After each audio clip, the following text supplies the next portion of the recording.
Hey guys, welcome to day 2 of the ASL qualifiers. I believe we're going to start off by going through some of these groups. And so let's take a look. First off, we have group 1. It looks like the finals is going to be Hero against Haya. Haya made it through. Very impressive. That is not a player that I really think of very much in terms of ASL quality. He has been in ASL before. He was a pretty strong pro back in the day. But that's impressive. Let's look who he went through. He went through Motive. So Motive not going to make it to ASL this year, unfortunately. He also, I know this guy. I know him. I play against that guy all the time. I forget his ID off the top of my head. I don't know. Oh, gosh. Some of the Chinese IDs I'm still kind of getting used to as they continue to improve. But took him down as well. So some strong Protoss players he's taken down. But Hero, a much bigger fish for him to fry. Also, just to note, we had Mihu up here, and he took one game off of Motive. So pretty strong showing there from Mihu. And Mihu also took out PCS, which is a very well-known Zerg, amateur Zerg from Korea. So that's pretty impressive. Down on this side, Hero was able to take out Paralyze. Sorry, Paralyze, you're not making it this time. Don't think I know him. Yeah, so a pretty stacked bracket there overall. Next up, we have Group 2. The finals of this group going to be Stork against Beast. Oh my god, I'm excited for that one. Beast obviously has been the super strong amateur Zerg for a really long time, but Stork is in like every ASL, and if he doesn't make it, I am going to be pretty sad about that. It looks like, oh wow, Kim Yong-ju doing very well. We were talking about him actually the other day. I believe this is the old STX pro known as Yong-ju. I'm not 100% sure on that, but the fact that he took out Zealot tells us like pretty much all we need to know. That is most likely him. I'll try to get clarification on that in the future, but that's pretty cool to see. Looking at these other players, let's see who else fell here. Invade is gone. We've casted a lot of games of Invade on this channel. We have another strong Chinese Protoss player. Not sure who this is. I mentioned this in a previous one. Still getting better at well, I don't know any Chinese, but seriously, they are getting really, really strong. And it looks like we had Mad Yellow down here. That's the first time I've seen his name pop up in the tournament. I guess he couldn't play game day 1, perhaps, but Mad Yellow falling to that Chinese Protoss right away. Mad Yellow is actually pretty darn good, too. All right, so there you go. That is going to be group number 2. That is a great match, Beast versus Stork. Should be a close one, I think.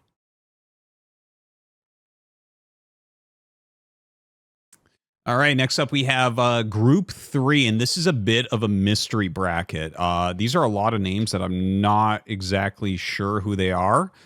In the finals here, we have Gamo, which I'm sure some people will still be surprised, but Gamo's been in like half the ASLs. Like, he gets in a lot, even though he's not a super popular player. So strong showing from him. He did beat Ivory here, which is the second best known player as far as I can tell in this bracket. I'll be honest with you guys. I don't know who this is. I don't know anything about this guy. Like, I remember seeing him in the bracket because I was like, DS Star Juno? What is this? I have no idea. But since he's in the finals, and I guess we'll be doing one of his games, maybe the ID will make sense to me once we see it in game. And honestly, I'm not sure exactly who this is. I don't really know almost anyone in this bracket. I know Probe. Probe is quite a strong amateur Protoss player, and obviously Ivory and Gamo. But definitely seems it might be one of the easier brackets. I guess we'll see exactly who this is at the end of the day there. And then we have Group 4 here. I remember looking at this player and trying to figure out who this was. I believe I didn't tell you guys because I couldn't quite figure it out. But it really looks like it's an ASL jacket on whoever this is. So not 100% sure, but I guess we'll see because he's in the finals. He's going to be going up against YSC, a.k.a. Tolbo. You know, he's that gigantic Protoss player that lost his shuttle in a 1 game against Light on Dominator last season. Let's see. Yoon Jingyu. That looks really familiar, but my brain isn't giving it to me. All right, so we have Sol. That's by Spire, so that's a big win. That's a very good win for YSC. Obviously, YSC is more experienced, but Spire has been a strong amateur Zerg for quite some time. I've definitely seen this guy around some, but I can't recall who that is. And yeah, okay. Well, I mean, that's kind of the big thing. We'll see exactly who that is when we get into those qualifiers.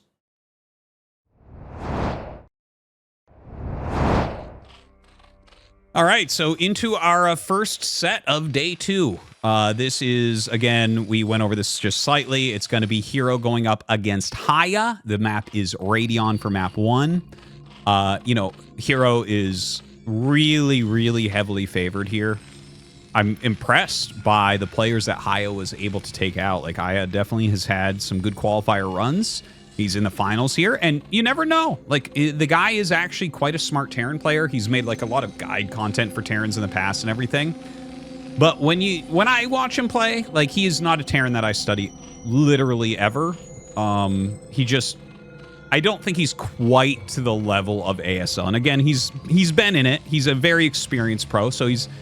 you know what I would say is he's a lot like Piano. A lot, you know, aka Organ. A lot like him, where it's like, okay, this guy's great to have in the scene. He is definitely a very strong player, but not someone like that you would consider a top tier guy. And in fact, you can see that Hero basically agrees with me. He's 9-pooling. Like, if Hero's against Light, he doesn't 9-pool. You know why? Because Light will run away with the game if you 9-pool against him, likely. Okay? The 9-pool is a nod towards... okay, Haya is a smart player. He's aware of his skill set, and the odds of, like, a proxy barracks are relatively high. And if you 9-pool against a proxy barracks, well, guess what? You just picked up a map victory. So that's Hero playing actually extremely safe. But Haya is just walling in, so he is going to have a lead here. Like this... There isn't really a question about it. If you wall in and someone goes pool first, as long as you just block the initial lings, which is not that hard to do, you just have to make sure you pull your SCVs in time. And look, he's scouting him first. Literally a perfect scenario here for Haya. So an excellent, excellent opener. I hope he does like a nice, sharp follow-up. Because the thing is, I want people to understand when I'm talking about their levels, it's relative to each other in the ASL. So, like, for instance, when I say that Haya, he's just not quite as good, he's literally one of the best players in the world. But, like, if you compare him to Light or Rush or Speed or Sharp, right? You compare him to one of those Terrans, you're like, okay, well, he's just not, he's not as good. But he's good enough that in a situation like this, he just scouted a 9-pool. He's going to pull his SCVs, he's going to block it, and he's going to have a very good idea of exactly how to follow up and maximize the return on this. Yeah, so that's... like, these guys are really, really good. It's just like the competition is unbelievably fierce at the very top of StarCraft. It is insanity. And you guys have definitely commented on it. I've seen it. You know, people lose their minds sometimes where I'm casting some of these games. Like I casted, you know, Cal the other day because he's back now and he did try the qualifiers. So I'm just glad I got to do that. But people are like, wow, the difference between the top pros and then like other very good pros, it's so crazy because you can see it in their play. It's just like, I honestly, okay, because I know some of you people like more esports, but like, is there any other game that has as much skill differentiation as this game? Like at the top. I don't know. Maybe there is. And I do love some other esports too. You know, I watch some others. I watch like a lot of Smash, and I watch a little bit of fighting games, a little bit of RTS here and there. Obviously StarCraft 2. You know, but like I just don't see anything that is as absurd as the skill differentiation at the top of Brood War, where it's like, you know, if you compare the best like ASL players to the weakest ASL players, it's night and day. Look at Solky compared to, who's the worst Zerg that got in recently? Like Ivory. Ivory's great. Ivory's great, but you compare him to Solky, it's nothing, right? Like, yeah, that's just, I mean, Haya's been in ASL, you compare him to Light, nothing. But he's so good. He'll beat like 99.99999% of players in the world. So anyways, let me know what you think about skill differentiation in other games compared to Brood War specifically, because I think it's so absurd. Okay, so this is a Turax Academy follow-up, and I actually think that this is, in my opinion, if you had asked me, you said, Artosis, okay, he just 9-pull you walled in. How do you want to take this and make it into an even better game for yourself? There's only 2 builds that come to mind, and one is Academy Rush, because then you force sunken colonies out of your opponent when he's already light on drones. See, there they are. Or the other possibility, in my opinion, is to go for a very fast +1 4 barracks and try to bust before lurkers. But more can go wrong with that than with this. This is like what I would do in a tournament, my tournament life, like on the line or whatever. Like, this is probably what I would do. Yeah, so I think this is really smart from Haya.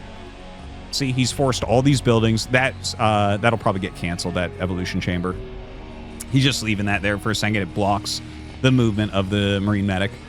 But yeah, this is like super safe. He's adding his 3rd racks. He's getting into his eBay. Really, really good play here from Haya. Can't say a single thing negative about it, honestly. And that's exciting. Like, I'll tell you, like, I really enjoy watching up-and-coming players perform well and do really well and continue to improve. But something I probably like even more is when older players come back and reach a really good level again. That, for me, is unbelievably exciting. Like, that's why I was so excited when Cal came back. Anytime a good pro comes back, I'm like, oh, hell yeah, let's go. Like, I want these guys to succeed, you know? I want it to be like the old days and have these guys do really well. So, I mean, Haya's never been like one of my favorite Terrans, but I'd love to see him come back and be, you know, this real contender. That would be just a very exciting storyline, I think. So anyways, the Muta's starting to fly in a little bit. He's got pretty good turret set up. Doesn't have a turret at the bottom there, so this is going to be a little bit annoying. He's only got 5 Mutas, so it's not like insane damage. Like, he would have killed like 8 SCVs already if he had 7 Mutas there, but like, obviously you don't have 7 Mutas yet. Does end up losing one. The harassment was okay-ish. Worker count, very good for Haya, still at 36. So nothing for him to be sad about whatsoever. Hero over here, that was a little bit of a greedy scan. Because, you know, Zerg can actually... I don't like scans like that try to cover 2 hatcheries, because a scan is like exactly the size of a hatchery with its full creep around it. So if you put hatcheries like that, any smart Zerg, for instance, would put the buildings on the bottom left of that hatchery. Like, if he was trying to get like a quick queen's nest, it would be on the bottom left there. Or on the top right of the first hatchery, because it's like, okay, well, if my opponent tries to be greedy and scan everything, they'll just miss everything. You know? And then you make it like a 2/3 thing, where like you have 2 scans, but there's 3 hatches. You know? Stuff like that happens quite regularly, so... yeah, I don't like scans like that. Anyways, a full group of Mutas here from Hero. Hero taking a 3rd base during all of this. Hydralisk Den on the way. Great scan that time. Sees that Hydralisk Den and exactly when it's going to finish. So that's some really great information there for Haya. He's actually got quite a healthy group of Marine Medic. 4 missile turrets over here. 11 healthy Mutas going to absolutely kill this in seconds. And he's going to take out both the turrets. Oh, he actually does not get that top one. Haya gets down there quickly enough. 1 Muta ends up dying. The thing is, he can kill stuff here all day, and he's already got 2 Sunkens. So, like, you can sit here if he... like, he's going to have to rotate the Mutas out, though, because he's not starting any more Sunkens right now. Like, if as this started to move, because his Lings saw it, we saw, like, 2 more Sunkens start immediately, he could have just sat there and continued to harass. But you got to be careful about that. If they counterattack you and you're sitting there harassing with Mutas and you only have your original 2 Sunkens, you're going to be in big trouble. So Mutas right now dogging this Marine Medic army.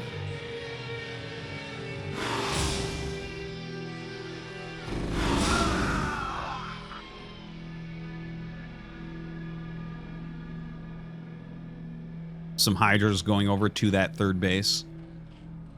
I'm gonna, by the way, you know, casting an unbelievable amount, 5 hours day 1, and now I'm doing day 2, which is probably going to be another 5 hours, and it's all solo casting, so I'm trying to take it a little bit easier. I started to lose my voice yesterday, yeah, gonna Tried to take it easy, drink a little bit more water while I'm casting. I just want to let you guys know. I appreciate you tuning in, and I'm super excited, but I don't want to lose my voice and not be able to finish these games. So I'm going to try to take it a little bit easy here today.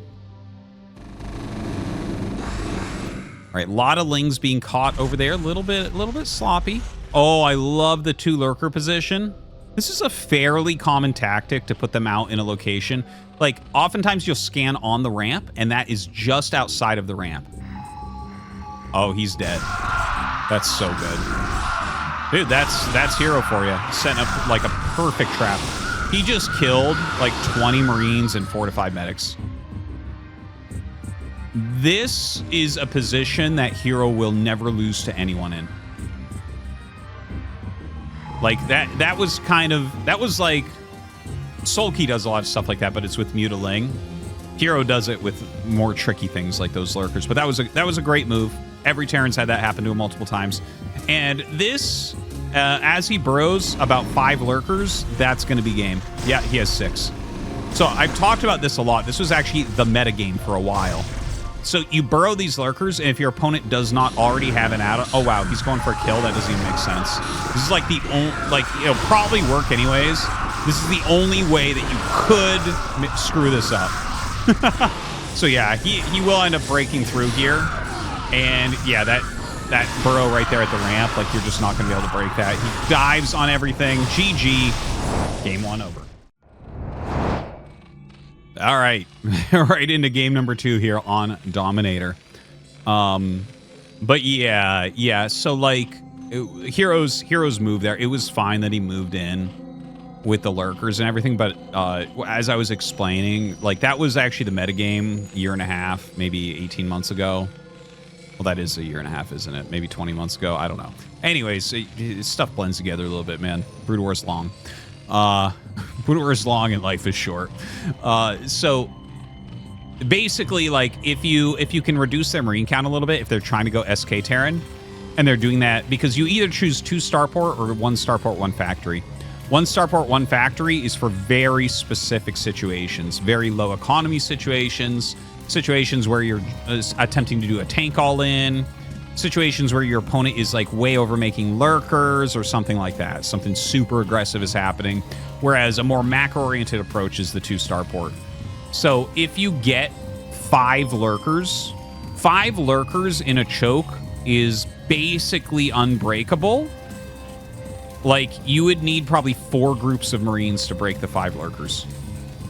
And that's just, it's like you'll lose too much. You're basically dead if they get that there. So as soon as he runs the lurkers up like that, like if you see someone going to do that and you have 2 starport vessels, you literally will never break out. They'll get Dark Swarm into your natural before you can do anything. Just the timing of trying to get an add-on in a siege shank and push it back, it doesn't work. So that's brutal. A great finish there from Hero. Haya definitely being a little bit outclassed there between the hold position lurkers and the the quick contain, which turned into a bust. By the way, on the hold position lurkers, just in case you're like kind of new to StarCraft, if you hold position lurkers, a lot of units in StarCraft 1 don't have full command cards with everything they can actually do. For instance, SCV doesn't have hold position or patrol, and no workers do. So what you do is you shift select them with something else. Lurkers, because they're burrowed, were never given hold position command, but it actually works with them if you select them with something else. So you select them with something else, you give them hold position, they actually won't fire. So when stuff walks on top of them, then you hit stop or attack or whatever it is, just some other command to cancel out hold position, then they'll attack and suddenly there's no dodging, right? Like really quick players, if you walk into lurker spines, you just instantly turn around. You'll take like 1 spine or 2 spines, maybe you lose a couple units, but you turn around. When you do it right on top of them, there's nowhere to run, nowhere to hide. So a great move there. It is not illegal. That is I remember literally when that came out. I want to say the first player I saw doing it regularly was like July Zerg on the map Nostalgia, I want to say. I'm thinking I'm remembering this correctly. Nostalgia was probably our last competitive map that did not have a gas at the natural. And this was like one of the only tactics you could utilize to make that work for Zerg at that time. And it kind of forced the whole metagame to go towards Science Vessel Rush. because you could no longer roam the map. You used to, before people used hold position lurker, you would roam the map with your bio and just really quickly move it when you hit a lurker. Because there was no way for them to stop that from occurring. It's like they would just shoot. So, you know, you're just like, oh, okay, there they are. And nowadays, you just won't see that. When lurkers are out, you're like, well, I don't have vision of the map, so, you know, I'm either going to scan everything or whatever. You know, wait for a science vessel. So, like, that one tactic did a lot to balance the game. Like, think about it nowadays. Imagine if you couldn't do that and Terran could just walk around all game as soon as they get a big enough bio army. Crazy. Okay, anyways. The history of StarCraft. So this is all very normal stuff. That's why I haven't really been saying anything here. Like, basically, it's just like a very fast +1 rush from Haya. This was the other build I was kind of suggesting in the previous game. So it'll probably be like a 4 barracks, +1 mass marine medic, and he's going to try to hit before lurker. Will that end up working against Hero? Probably not. Probably not. He's used to playing against this. This got really popular again lately, but actually has fallen off in the last 2 months. This was super popular for a bit, but yeah, it just, I don't know, all the Terran timing attacks that occur eventually kind of peter out a bit as people get good at defending them. But it's still a good build. It's still a good build to mix in, to use. The things about it is, like, when you're producing nonstop off of the 4 racks, your factory is generally just going to come a little bit later because you're spending so much money on supply depots and getting those Marines and medics out. So with the later tech, you have less options. And once the lurkers are out, the +1 Marine medic doesn't do anything anymore. It doesn't matter how many +1 Marine medics you have when there's 3 lurkers up a ramp or 3 lurkers behind a sunken wall. It's just you're not going to break anything. So Muta's on the way. Missile turrets being made. With this type of build, you have to kind of minimize your missile turrets and maximize your Marine count and push out to the front. He is just slightly low on SCVs at 31 before starting the turrets. I'll be interested to see if he actually adds a few in there. You really are looking for 33, 34 SCVs before you stop production. But that's okay. I think he was just, like, squeezing in the extra barracks. Okay, so the micro comes in and immediately takes out 1 turret. I like this really aggressive approach from him. Look at that. He brings him down to 27 SCVs. You simply have to start producing some SCVs again.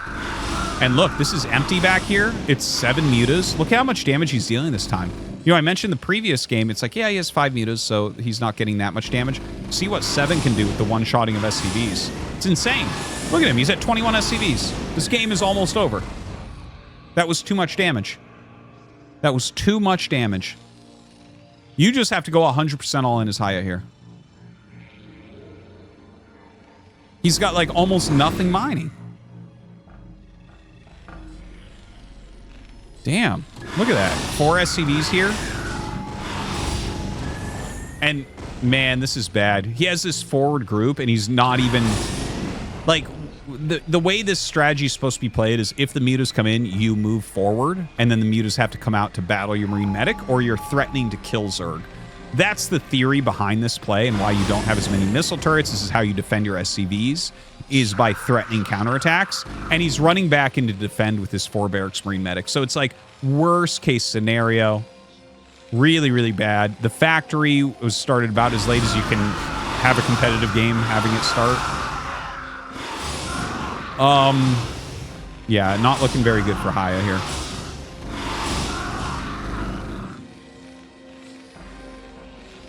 Muta's rotating through, delaying the factory even more. The only thing that's kind of like redeeming, I guess you could say, for Haya here is that Hero hasn't taken his 3rd base. He just started it at that, like, that 3rd base with the gas near, you know, that top right-ish area. So, like, at least the income is still, you know, somewhat equal. Obviously not quite as good here for Haya. Oh, dude, the factory hasn't even... Oh, man. You know, every Terran has played a game that looks like this. Or many, many games that look like this. And while you're playing it, you're like, ugh. Ugh. So, the types of ideas going through your head as a Terran player right now, you look at this and you say, okay, there's two ways I can win this game. One is a sunken bust relatively soon. Two is mass dropship. Nothing else is going to recover this. That's it. So the Marine Medic bust is the most likely one. Uh-oh. Sorry, guys, there was a little error in the file there, but we're back on. And, yeah, you can see he's trying for the sunken bust. It's the most likely thing to work. And part of his, yeah, he just GG's. And that's it. Hero is going to go through. All right, so this is for our third group, and this is going to be Gamo in the top left. This is, again, a Zerg that has been in ASL so many times. Definitely a very, very strong Zerg. And he's going HFDAGASDFAWER. Okay. That's the guy that I said, I'm like, I don't know who this is, and he's not doing us any favors here with this ID. I am actually going to look him up real quick on Seawall now that we actually have his actual ID here. So hopefully we can figure that out. This is funny. Seawall is all lagging now. Okay, cool. Anyways, this is going to be, you know, obviously a ZVZ. Ah, okay, this is a clan account. It's Killer. Dude, like, so Killer, obviously, Killer, aka Baxter, is like a really, really good Zerg. He's underrated for sure. He's been in a lot of ASLs. In fact, was he the one, or there was like a season that Flash like dominated where like only, was it Saxi or Killer? I think Killer did like a Guardian Rush and got him once or something like that. Anyways, he's a very, very good Zerg player. I do need to just take a moment. I know I complain about this from time to time, but I've never seen a group of individuals as bad at branding as everyone in Korea involved with StarCraft 1. Everyone changes their IDs all the time. They are never, ever using, like, regular anything where you can identify them. Tournaments get rebranded and then rebranded again. It's very rare they get the rebrand back. That was actually a great move from Soup. But, like, this has been nonstop. You know, I lived in Korea for almost 15 years, and I just saw it nonstop. And I've had talks with people. I'm like, you should keep the same ID. Like, you're famous. Why are you doing this? And they can't help themselves. And it's like, you know, what more can I say? What more can I say? It's like the worst branding I've ever seen in my entire life. So, anyways, it's Killer versus Gamo. Two great Zerg players. I'll be really happy with either of these guys. You know, one of them is going to be in ASL, and they're both really, really strong Zergs, and I think they both will add a lot. I actually prefer Killer a little bit over Gamo. Gamo, I feel like there's nothing about his play that sticks out to me. Like, I never really know what to say other than he is really good. Whereas Killer, I'm like, oh, okay. I kind of vibe with the way that he tries to play Zerg a lot of the time. So, anyways, they're both on the one base. Second hatchery is coming up here for Gamo, which is kind of nice. That might allow him to utilize a few more drones. It might allow him to utilize a few more Zerglings in some of these battles. But yeah, we'll see how that ends up going down. Now, okay, this looks like that's kind of a funny creep colony. I guess he saw that there's a fair amount of Zerglings out, and he's trying to play it defensive with that creep colony. Gonna make a sunken, but like he's got the one with the 2 hatches. So his production is going to be very, very good here. Oh, you know what? He just canceled it. So actually, now that I'm looking at this, that might have just been a supply trick, or you know what? He might have thought the trigger was going to be pulled and it never was. That actually looks more like what it was, but I should in ZVZ look at the supply count a little bit more, just make sure. Oh no, you know what? Another mistake. This observer, by the way, is moving a little bit too quickly. Thank God you guys normally have me as observer on this channel. And I don't move so quickly. I do box a lot, though. But anyways, it looks like what he canceled there was actually the morph into the sunken colony. So yeah, if you're not being attacked, you obviously don't need to make that yet. And he's holding his ramp very, very easily here. So we're going to get into a little bit of a Mutalisk battle.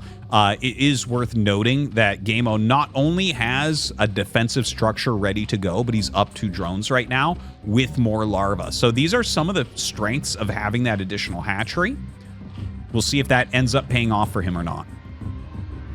You'd think that it always would, but that is not necessarily the case. Sometimes, like, you're giving up something, right? Like the speed of his spire. A little bit slower, obviously. The mutas are just about to hatch here, so it's like a little bit quicker spire here, which means maybe you kill an overlord more quickly, maybe you hold a zergling rush more cleanly, right? There's like a lot of different things that can occur because of this. And like, for instance, you see here, right? Like he's hurting these zerglings quite a bit. Now, if they get in here and kill some drones, that's going to be really worth a lot for Gameo. All right, kills those lings off. Doesn't end up losing anything, so good defense there from Killer so far. Has a nice good gas bank here as well. In fact, I believe what it looks like here is that he does have just more gas in general, so he should be able to get like just a slight muted advantage. But the thing is, when you add in travel distance and morph time and everything, it's not likely he's going to get a Mutalisk advantage that he can turn into a victory by attacking his opponent. So, like, I don't know. I personally look at it, and I'm like, I like the quicker second hatchery. But, you know, now Killer has a second hatchery as well.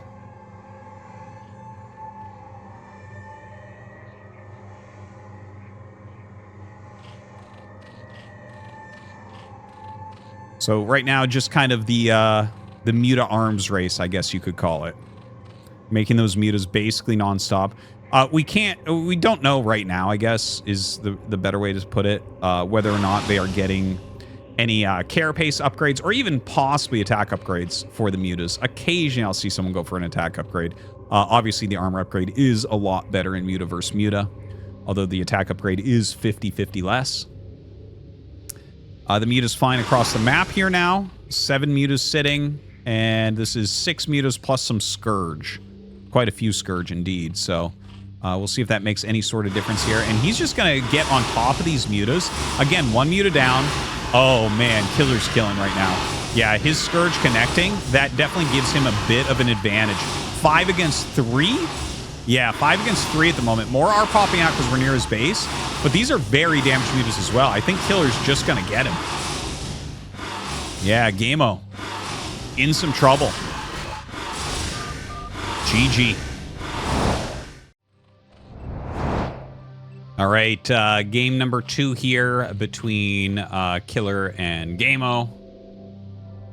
And, oh, this is so funny. Oh my gosh, this is so funny. I actually, like, I was so staring at the ID when I was figuring out that this was Killer previously, and I went through such a roundabout way to figure out that this is Killer. Like through Seawall to figure out what the sub ID is, and then through a spreadsheet I have to figure out who that lines up with and everything, when his actual name is right here. Fuck you, no. Okay. That's so funny to me. Okay, anyways, we're in set 2. Dominator. Killer right now leads 1-0. It's Zerg versus Zerg, so really anything can happen.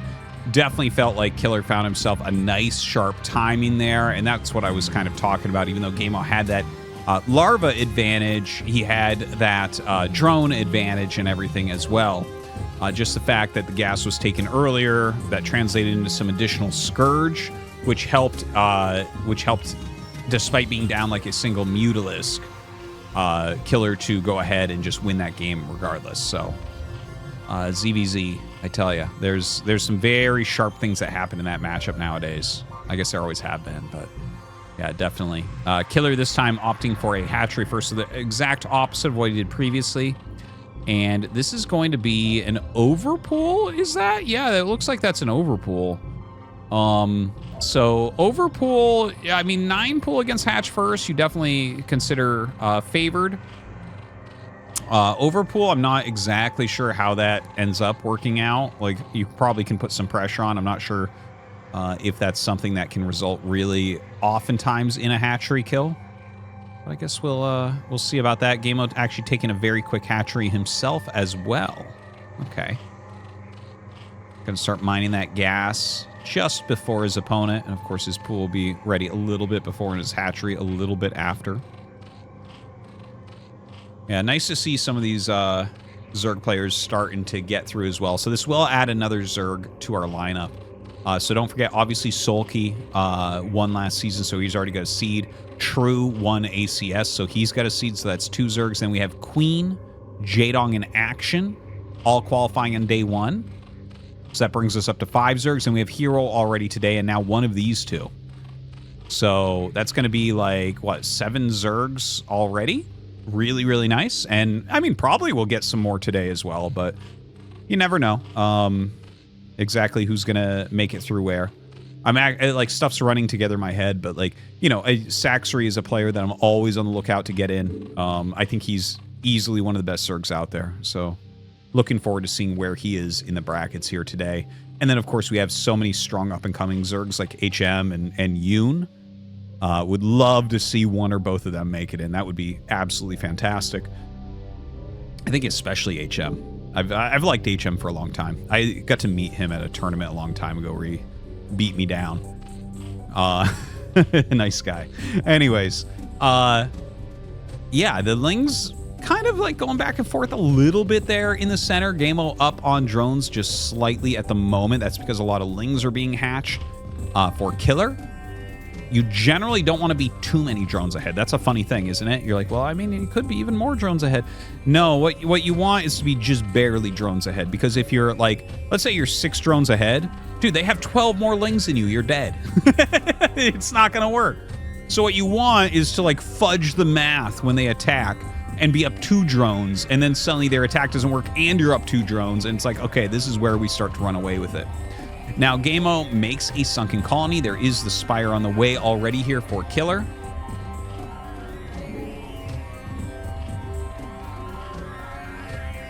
And, yeah, I mean, the Spire's coming a little bit slower there for Gameo, as is expected. ZVZ is such a wild matchup. It's, you know, like, I'll never forget that crazy Hive ZVZ that we had. That was so much fun. Oh my god, I love that game. Was that Action versus Effort, I want to say? Action is always a part of any crazy ZVZ. But I would love to see more games like that in the future. I've been planning on holding, on this ArtosisCasts channel, a show match between some top Zergs, where they, like, some of the rule sets that I have in mind would be like no Mutalisks, or no Zerglings, or both. And I think that that could cause some really interesting games. Let me know if that is something that you would be interested in seeing. Even if you're not, I'm probably going to do it because I want to just see what that could look like. Because, like, I know some people love the knife fight aspect of ZVZ here, but I actually really like StarCraft 2 ZVZ more. I'm going to be completely honest. Like, I like Brood War more than StarCraft 2. I love StarCraft 2, though, and I think that the mirror matchups in StarCraft 2 are phenomenal. Like, I think StarCraft 2 ZVZ is actually a really good matchup, I think. It's just, you can use so many different unit sets. There's, like, a lot more tactics and plays and everything. Maybe not as much micros in StarCraft 1, obviously, but I don't know. I like to see a bit more variety.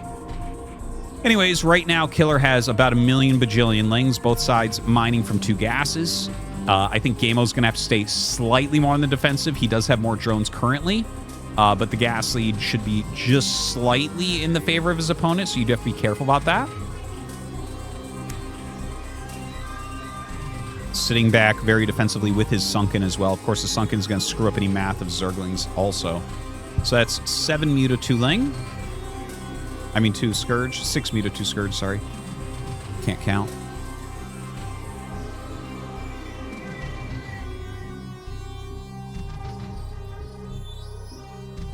And yeah, just that little bit of a Mutalisk arms race. Sometimes games like this can get crazy. You know, when you both get up to like quite a high Mutalisk count, the attacks become harder and harder to pull off. And it's like, well, maybe I'll take a third. And your opponent's like, yeah, maybe I'll take a third too then.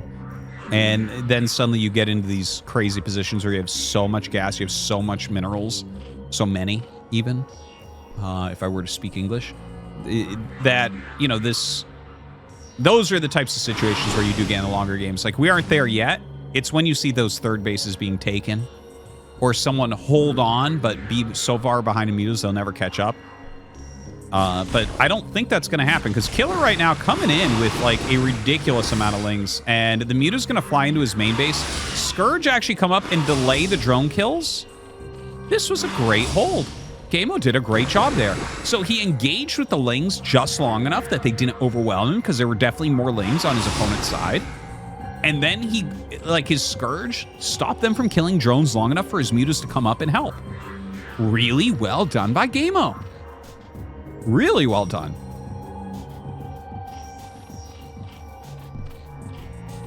So quite a few lings being hatched now.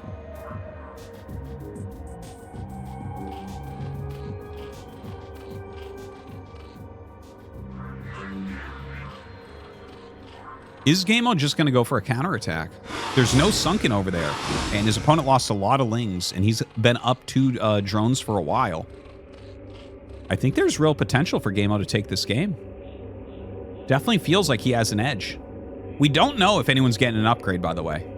I would say Killer is not, based on the fact he's coming in for a secondary attack, because the upgrade would be finishing relatively soon, and he'd hold back for that. So I think he is not getting an upgrade. For Gameo, I just can't tell. It looks to me like the Mulus count is close enough. He's probably not as well, but I can't say that with real authority here.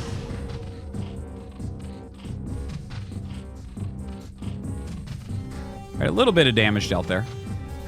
Not that much, though.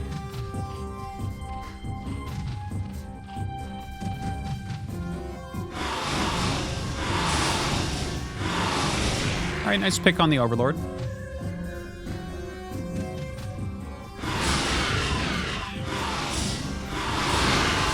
Ooh, Killer. Gets some good Scourge connects there. But a lot of mutas here for Gameo. Does he actually have enough to turn the tides? I think Killer actually has more here. Gameo, the way he's holding his mutas, like handling his mutas, is not that great. Killer actually had one muta not participating in the battle there, which was very bizarre to see, but it looks like he does have that advantage. And I think that's going to be it. I think Killer is going to end up qualifying. GG. Killer goes to the ASL. All right. It's time for the match that I have been waiting for, and I think you guys probably have as well. As good as some of these other matches can be, Stork versus Beast is like a... I feel like this is just about perfect, right? If you gave Stork a Terran or a Protoss of Beast level, I think Stork is a clear favorite. But Stork's PvZ is a bit weaker than his other 2 matchups, I would say, especially under his Protoss versus Terran. So even though he is a big-time ASL veteran, he's been in there tons of times, Beast is a really deadly amateur Zerg. Like, this guy has been on the brink for years and years and years of being considered like a real ASL player. We're going to see here if he can get through Stork.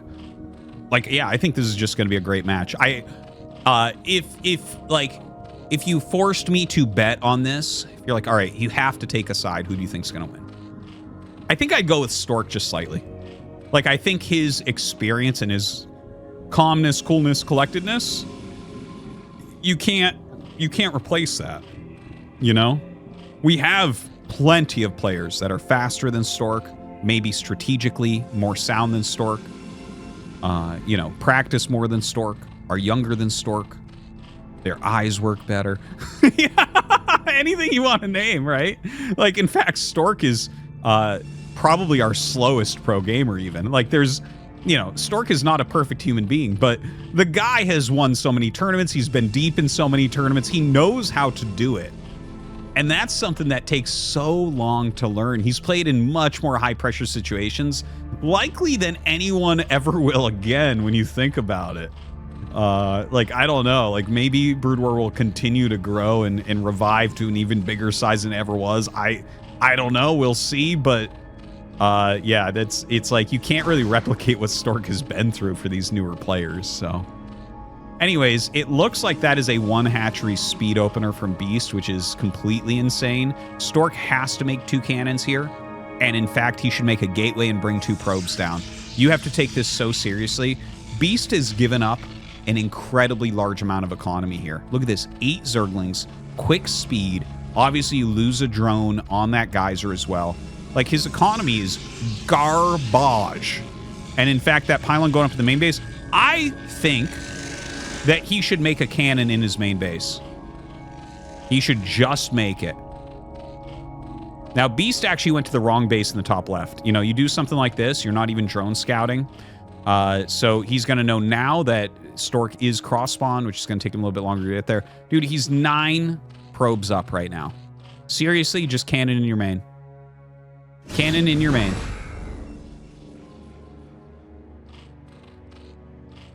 He's getting gas. Dude, I love this. I love that he's getting gas before he's making his Nexus. And in fact, I think I see the cybernetics core on the minimap. I'm fairly certain I see it above his mineral patches in the top right of his main. Fairly certain that's a cybernetics core. Love it, love it, love it, love it, love it. He is going to crush Beast here, I think. Now, the only thing that could make me happier right now is if he went for a scout.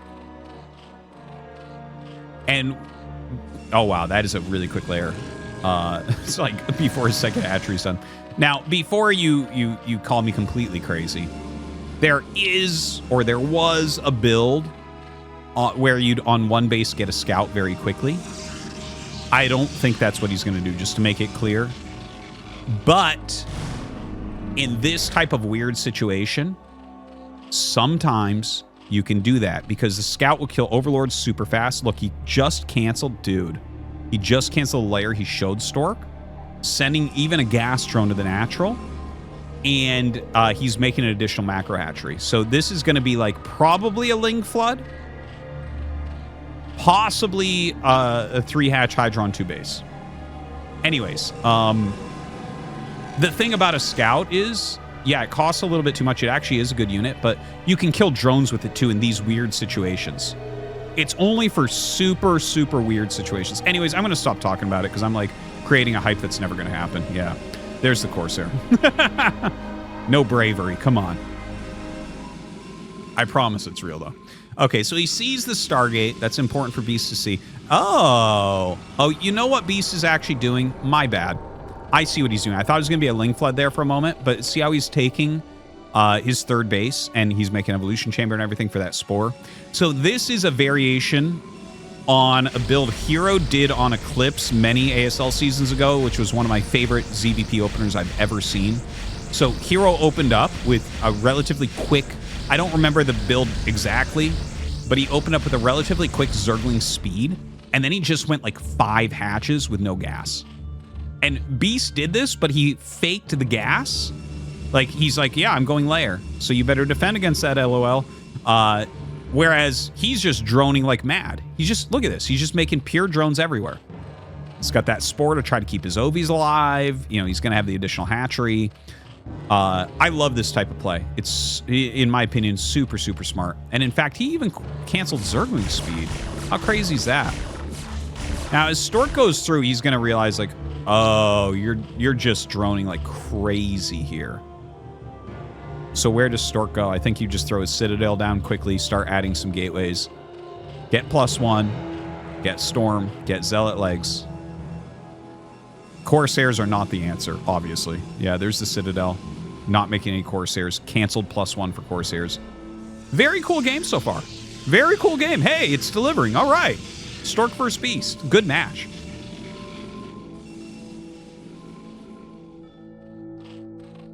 No upgrades as of yet. I tell you what, a +1 carapace here would... Well, I don't have a frown, but if I did, it would turn it upside down. That would be super cool. Now, Stork is stacking 3 Corsairs that he does have into killing off Overlords. Now, he only gets 1, and he loses a Corsair. So that was not quite worth. Not quite. If he had killed 3 Overlords, that would have been worth. He was getting kind of close. There was too many Hydras. He decided to pull back. I think it was the right choice to pull back. That was a mistake, obviously. Don't have to be a very big brain to know that. All right, Hydra's starting to come up. They do have speed. Pretty decent drone count now. Okay, I just saw 150 gas disappear, so I'm fairly certain that we just saw range start for the Hydras.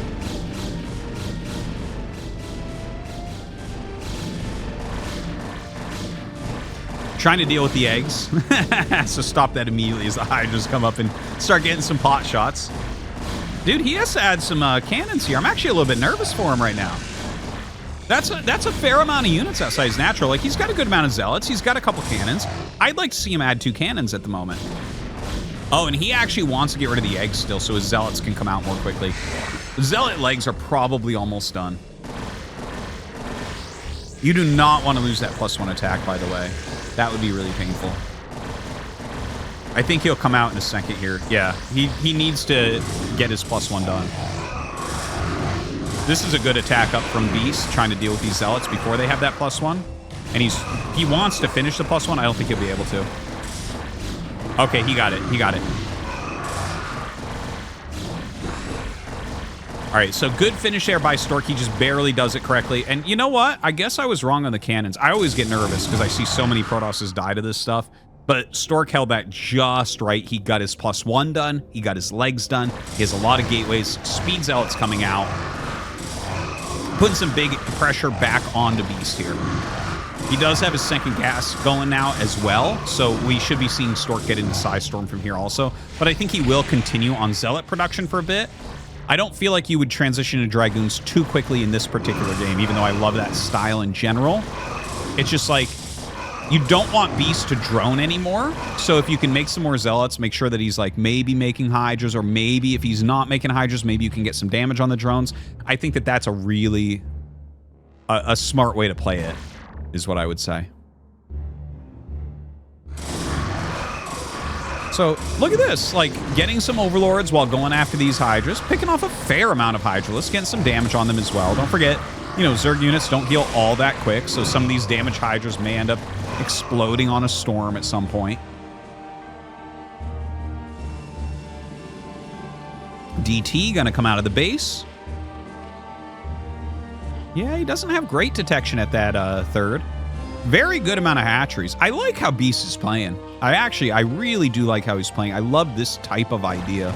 I love things like working heavily on like increasing mineral count and then jumping into gas. Like powering type builds, I guess is a good way to put it. I always have been kind of a fan. They just kind of, they make sense in my head. All right, Corsairs come towards this third base. And he's going to send a DT in at the same time. Obviously, he's drawing a lot of attention here, but he wants to get both. He's being a little bit greedy with it, but you know what? He gets a lot of damage there. Stork gets 7 kills. 7 kills on that DT and an Overlord. And he forces the Hydras back from whatever the hell they were about to do. Great play. Stork getting ready to take a third base. Huh. I like it. I think he's put out a very nice game as well. This is a very fun one. Hope you guys are enjoying. Oh, he's going to move out. Okay. This was a thing. Like, we saw attacks like this with, like, Speed Zealots and a few High Templars trailing behind them. Like, I'm talking 2018 is the last time I saw this as, like, a regular thing, I want to say. Like, I remember this being where they're, like, running out of their base, and you're like, yeah, and I'll get some storms. Well, this is probably why. He just used 3 High Templars and got, like, 5 Hydras with it. That is not a good trade for Stork right there. I understand maybe he gets up into a position like this where the storms are deadly, but the fact that Beast came out and met those shows you why generally the High Templars stay at home until you have Dragoons to help zone things out. So the Zealots are actually getting a very nice surround here. The Archon that just morphed coming in. GG, Stork wins game 1. All right, here we go. We're into game number 2 here between Stork and Beast. And we are on Dominator. So Stork in that bottom kind of central location, Beast over on the right-hand side. And yeah, I thought that was a pretty good game there between them two. It was definitely an interesting one, better than the other series that we've had so far today, I think. And still, you know, I am still hoping for Stork. Like, I want to, you know, this is the painful thing about these tournaments. Like, 24 slots is not enough, man. And I guess it's technically 28. You know, there's 28 players that end up playing in ASL each season, the 4 seeds that go to the round of 16 immediately, and the 24 that qualify for the tournament. And it's just not enough for how many great players that we have, you know? Which is why I think it's great that we have tournaments like CNSL. I want to remind people that Casimuse, you know, he couldn't make it for the last ASL season, so he's going to attempt to make it for this one.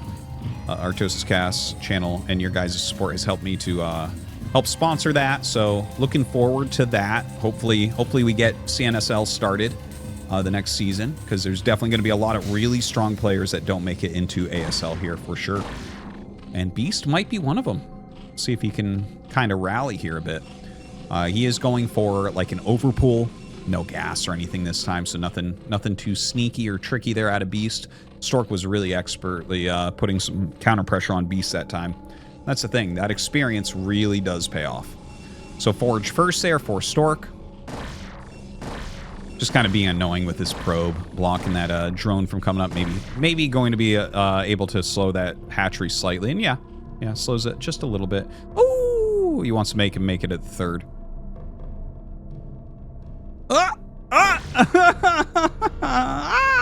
Just gets it down. All right, well, there is some justice in this world. Beast got his hatchery down. So Stork gonna poke back in here, and it's just 2 lings. You know, there's some mind games around the production here as well. It's not used as much, I feel like, anymore, because you just kind of keep the probe alive. But for instance, when the eggs go up, like, they will pulse at the exact same time if they were made at the same time, which means that they are the same units.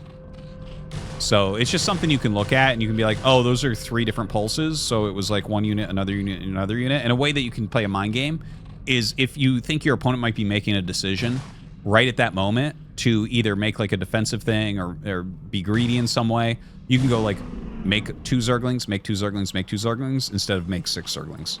And that'll make it look like you probably have 2 drones and 2 lings. But anyways, just a little side note. That's something that, you know, every time I scout a Zerg base, I'm checking after the pool finishes if all the eggs are pulsating at the same time. Because definitely if someone's being lazy, that can tell you like, oh, is he making 6 lings here? And maybe even 2 at his natural? Because that's the timing of that generally. Anyways, Stork, you know, just transferring his probes up. Ooh, 3 hatch Hydra. So Beast's going to play it a bit cheesy here against Stork. I wonder how many times Stork has had to deal with 3 hatch Hydra in his life. It's one of the most long-lasting, most common builds in the game. So I do kind of wonder. Thousands and thousands of times. You got to be pretty darn good at holding that off if you're a pro gamer. It's funny. It still kills people all the time, though. It's just a good... It's like a forever build. There's not many builds like that. I think that's one of the oldest builds that are still absolutely used. There are some that are still used, but not to the frequency, you know? And it has been refined a bit over the years, obviously, as well. That's the nice thing about not having any patches. You can have these unbelievable, like, long-running builds and stuff like that as well that have grown over the years. So he just kind of hides this zealot here, and, you know, Beast is going to deal with this immediately with his 4 lings because he wants to be able to have the freedom to start Hydralis production. Another zealot coming up, has 4 more lings hatching here, so he is going to be able to block this. Should be able to block it from ever getting in his main. Yep. Not a big problem there with 4 lings. Then the other 2 from the third base come up as well, so this is just about dealt with. There is another zealot coming up right now. Yeah. Oh, that was a probe. My bad. And won't quite be able to get the probe, and that's too bad. If he had focused less on trying to kill a drone there, and I mean, killing the drone is good. Oh, well, he gets in anyways. I was going to say, if you bring it into between the mineral patches, then you probably have more luck in getting the probe in.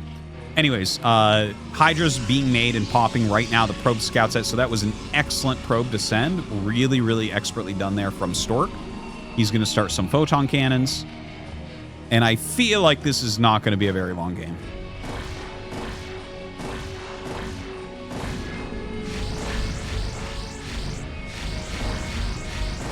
So the Hydra's being microed pretty heavily here.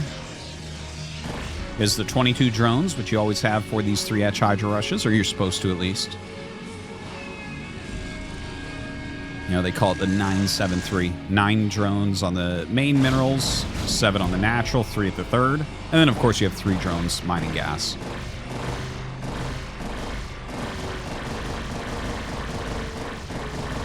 So right now, just kind of working on getting rid of this wall. Let's see if another group of Hydras pops out. Oh, he actually runs forward, utilizes the Zerglings here to tank some damage for the Hydras as he runs up and picks off 2 cannons. Does he have more Hydras that are going to be coming? Looks like a few at least. Now, part of the reason why he took down specifically those 2 cannons was so that he could come down here and actually hit some of these buildings as well. So very, very focused attack there. Did he cancel +1? I guess we'll see in a second. Yeah, he did end up having to cancel +1. Loses a couple more cannons. More warping in, though. Probes being brought. Stork pulling just about exactly the right amount of probes, it feels like there. But hold on. Only 1 cannon is up right now. Maybe he needed a few more probes in there. More cannons are finishing. He's losing a few probes here and there. But the cannons are finishing up. It does feel like he needs some more cannons warping in. He has about 400 minerals, so definitely would be doable.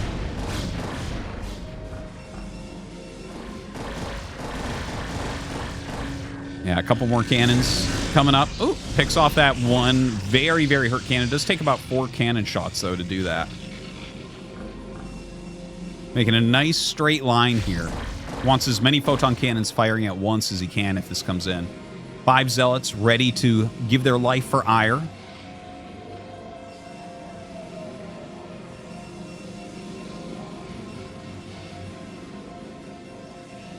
You know, you might notice a couple drones missing. That was to make hatcheries, by the way. That wasn't some sort of harassment. So a couple hatcheries on the way here for Beast, so his production is going to pick up a little bit. Crazy what Zerg can afford with so few drones, seriously. I know with Terran, if I have like 19 SCVs, I'm just like, I don't know, I gotta leave the game. I can't buy anything with this. This is terrible. Very different functioning economies. All right, more cannons being made. Corsairs have done an okay job of kind of keeping on top of what's what. Yeah, that's a nice Overlord kill as well. But right now, Beast is droning a little bit. He's made about 6 drones since starting those hatcheries.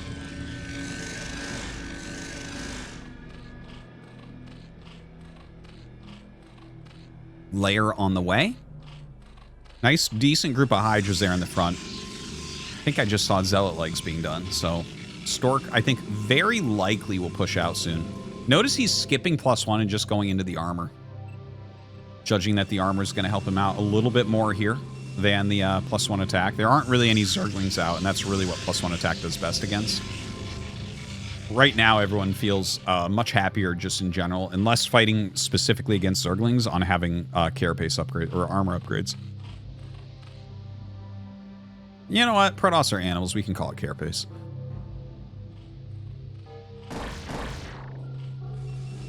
All right, group of zealots gonna rotate out into the map.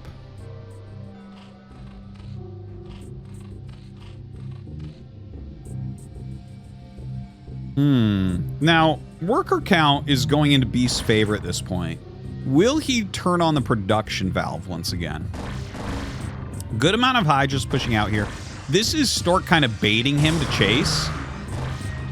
Yeah, he's actually doing a really good job with that bait because this counterattack with the Zealots has some real potential, especially if he drones during this round. Okay, a couple Hydras, but it's not that much. Yeah, he's going to get on top of these really, really quickly. It's like 5 Hydras against like 6 Speed Zealots. It's not even close.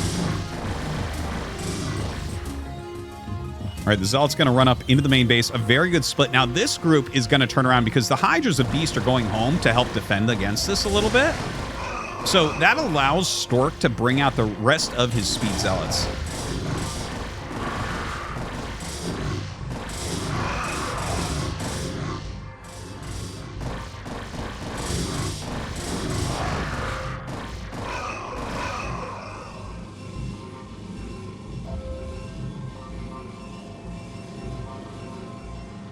The Stork does have some High Templars out now. I think this is a game where you definitely want to go for range. It's very different from that first game that they had. You don't want to just run out with 3 High Templars with your Speed Zealots. I think you get your range upgrade, you get into heavy Dragoon production, and I think he is going to have a lead with that for sure. Look at how many High Templars he made! Man. And there's actually a switch into Mutalisks here from Beast, which is going to help him out a lot and be very, very important. And he is getting that range upgrade. But, you know, I've had Protoss players tell me this before. Like, if you don't have to make Corsairs, you have infinity gas. Like, it's crazy how much gas it sucks up to continue to make Corsairs, get that +1 attack and all that. So a lot of High Templars are out right now, but the Mutas flying out are going to have potential for some sniping, maybe for some harassing on the minerals as well. Double High Templar drop from Stork going towards that 3rd base. If he massacres the drones there, that is really going to hurt Beast, really set him behind. Wow, a lot of Hydras in there as well. Big army right now for Beast. Oh, he's going to go around? All right, the Muta's coming in looking for harass, but there's actually already 2 cannons there, so he is going to pull back for a moment. I can't wait to see this drop. Oh my god, oh my god. Oh, Beast sees it. Okay. You know, he kills, like, what was this? Like 4 drones?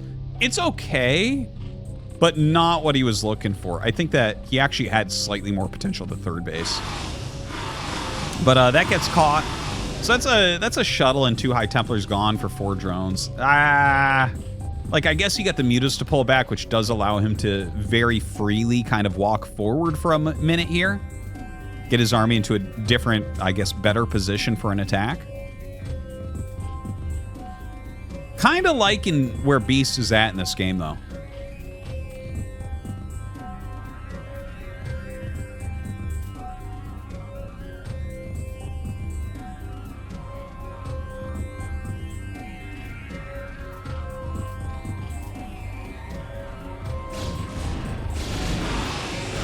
Oh my god, the dive in here on the High Templars, picking off a couple of them.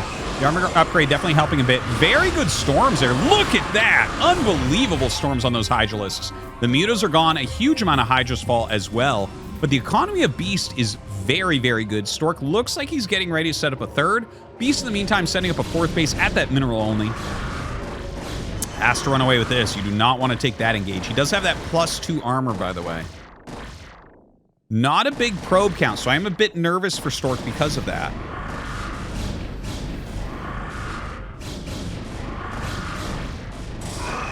All right, Hydra's standing their ground. A lot of them on high ground there, so you'd have to be a little bit careful at that, but the Storm's definitely helping quite a bit.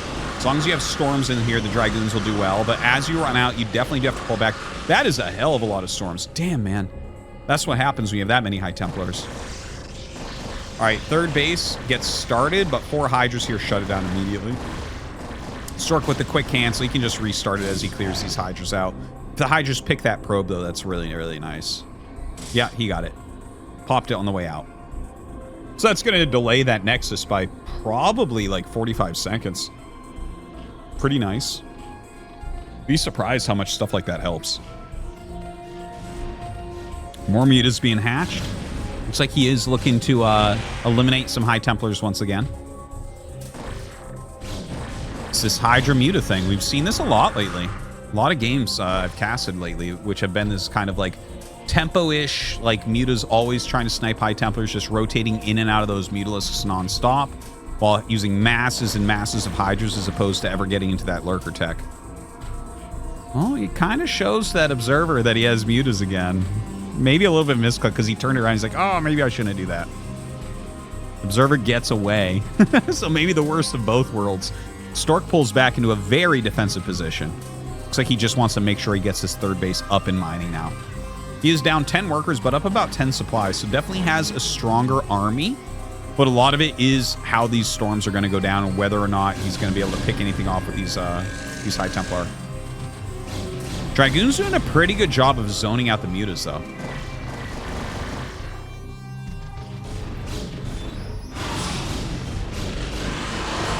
Not a bad storm. Throws another down. Does eat it a lot with his Zealots in there as well. Pretty big army here and plenty of High Templars still. This is like, I've never seen anyone make quite as many High Templars as Stork on 2 gas. It's actually a little bit mind-boggling. I guess he only made 3 Corsairs total this game, but like, he has seriously made a lot of High Templars this game. Definitely feels that way. I'm surprised every time because he's like losing some. And then we go back, he's like, yeah, no, he has 6, don't worry. It's like, what? Don't we normally like play with 4? And he just lost 3 of them and he has 6? What? Is this math correct? This beast right now has a lot of supply. But again, the storms can change this into Stork's favor if he hits them just right. Look at that storm. Oh my god, that killed like 8 Hydras. Another really good storm, really damaging a lot of these. Throws down storms as they dodge forward, and suddenly Stork is overrunning everything. Despite the fact that Beast had more army supply there, Stork is storming it all down so efficiently here. Now, he's down to just Dragoons. He will have a couple Archons opening, but he's on the low ground, which means Beast has a very good chance of holding this here. Dragoons do not fight well alone. In general, you look at that. See, like, he killed like 5 extra Hydras for losing like 8 goons. Maybe it was 6 goons, but seriously, like, you have to be so careful ever fighting with only goons. They are like more of a support unit. They need other units in there kind of tanking for them, being threats so that they don't get targeted down. You know, Hydras do full damage to Dragoons. It's like Dragoons and Archons only, you know? So loses a lot of goons there. Stork's still at a pretty darn high supply. Beast trying to re-macro out these Hydras now. His bank is pretty low.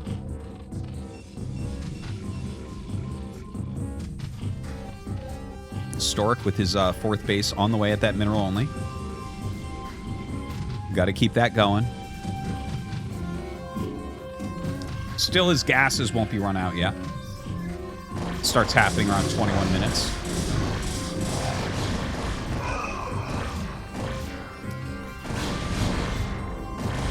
Alright, so an attack here into Beast's 3rd base location. This position is fantastic. We try to get through there. The High Templars are going to absolutely massacre, and you can see right now just throwing down these storms on those Hydras. Sure, the hatcheries block the Zealots from getting in, but they also help those Hydras to line up for those storms for maximum splash damage. A lot of damage being dealt here. Tons and tons of Hydras going down, but Stork will end up losing this whole army.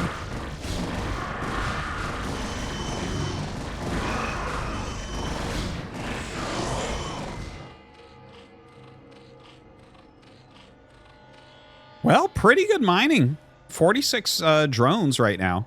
But Stork does have 2 mining bases, so he should be feeling still pretty good about it. Still has a lot of High Templars somehow. And they all have storms as well. Just never ending, man. 2-1 upgrades, not too bad. I believe it's +2 armor here for Stork.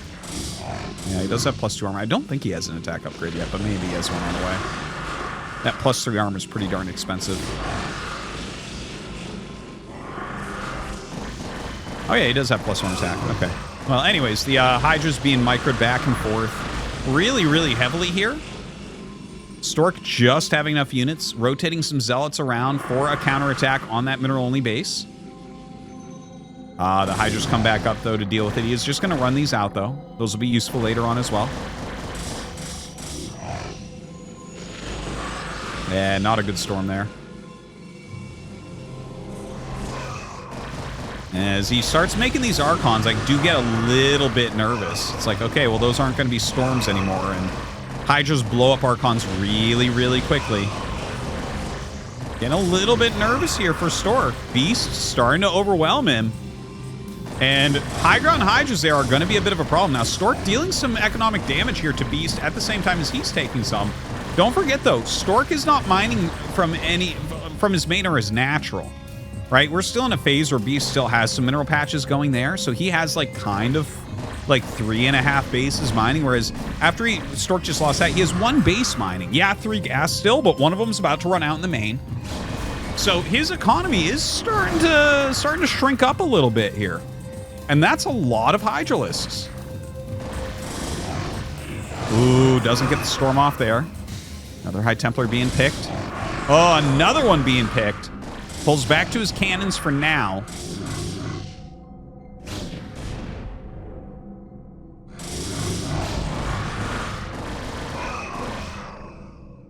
Man, that is just such a big wave of Hydras coming in. Probes were coming out to mine, and then the Hydra's chasing back. He's like, nope, nope, nope. Okay, massacres those pretty well. He's really utilizing those cannons well to kind of keep himself together here while he tries to rebuild his army. He does have more supply. He's going to need, like, it's going to come down really heavily to the Psy Storms once again. Look at this. He just keeps rotating in these Zealots to harass as well. 4 kills on that one. Really, really annoying for Beast to deal with. This is quite a good game between these two. Observer coming out to check. Really astute observation that there was no Overlord there, so he's able to just kind of go check out what's going on, what their formation looks like, how many are there. It's going to allow him to kind of set up when he wants to come out fully a lot better than having to go out and check over and over and over that he was doing before. So a much more technical army now for Stork. It's got, what, 4 High Templars in here, 3 Archons, a little group of Goons, a little group of Zealots. Definitely an army that can fight well if you micro it just right.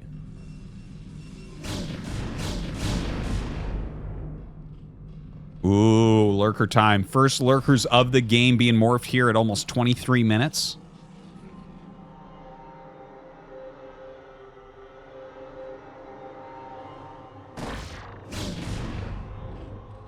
Really hard to say which way this game is going to go. Beast is expanding to the top right, so that's kind of an important thing that we see going on. Stork needs another base, which means he needs to be really efficient for a bit. Okay, throws down a storm there. Okay, a couple decent storms there. Some Zealots chasing back some of these hurt Hydras as well. I like that. See if he can pick off a few. Okay, run them away if they start to group up. Very nice, very nice. I think Stork has to move forward and hold that mineral base now. Or, I mean, he could try to take another one. Ooh, a DT finding that top right. Definitely the chance for a cancel there. Looks like Beast trying to react to it with an Overlord and some Hydras. Yeah, he's just barely going to save it here. Down to just about 100 health.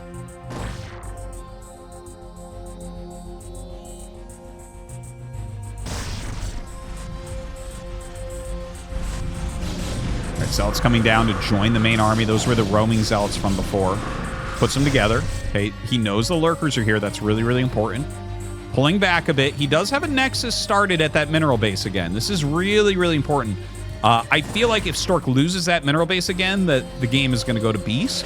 But if he holds it, I think Stork's going to win this game. Like, we're really on a line that tight right now.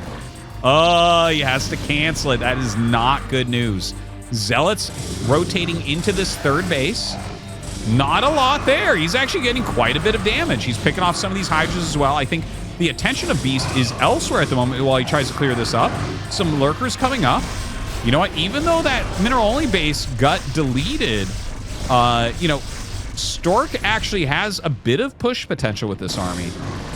Feels like Beast's army is a little bit fragmented now. The Zealots have been getting some value for him. Yeah, Beast's army, fragmented is the right word for it. Look, he's got a group in the top leftish area of the mini-map. He's got that smaller lurker group down towards the bottom right. He's got units at his third, at his fifth. He's got these lurkers trying to defend the fourth base.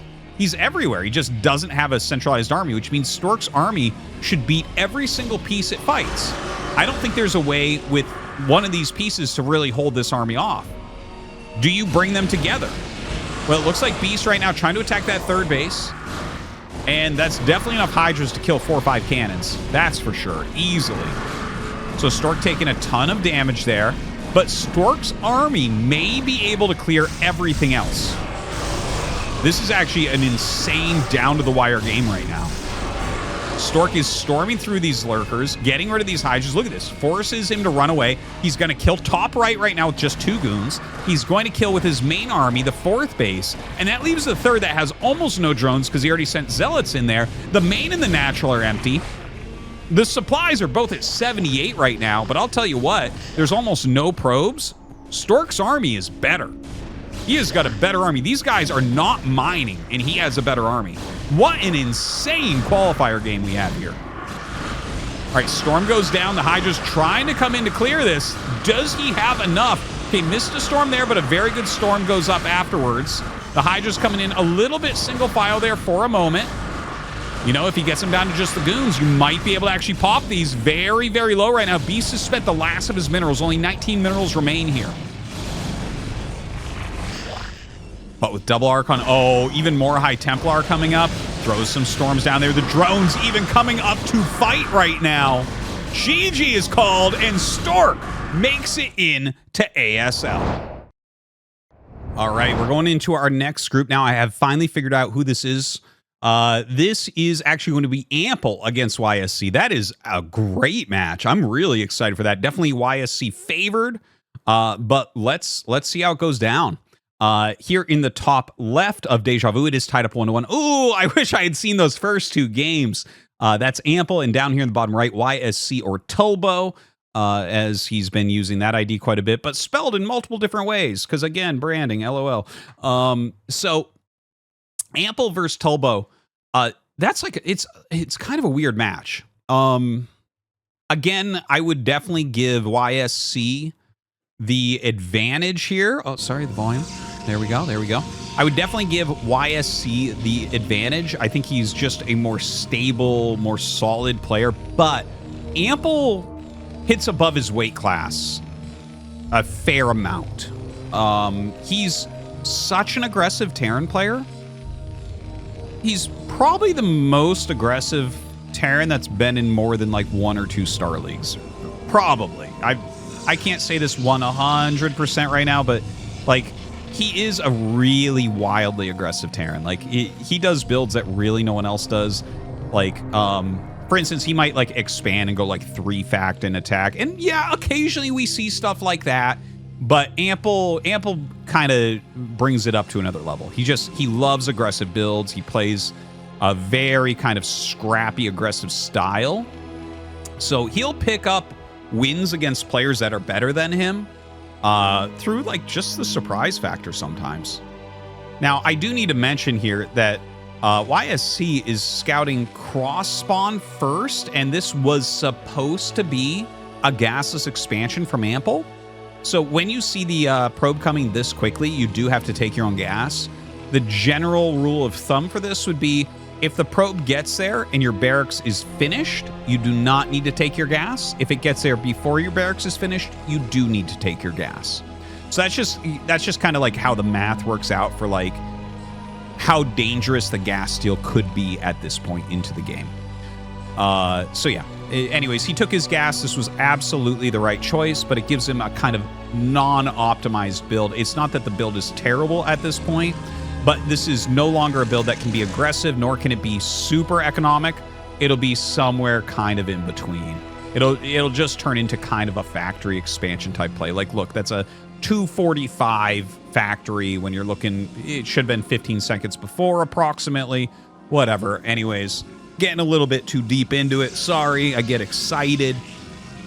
Love watching a good TVP between pro gamers. And there you go. YSC starts his Nexus there. And this is a perfect counterplay to what Ample has done.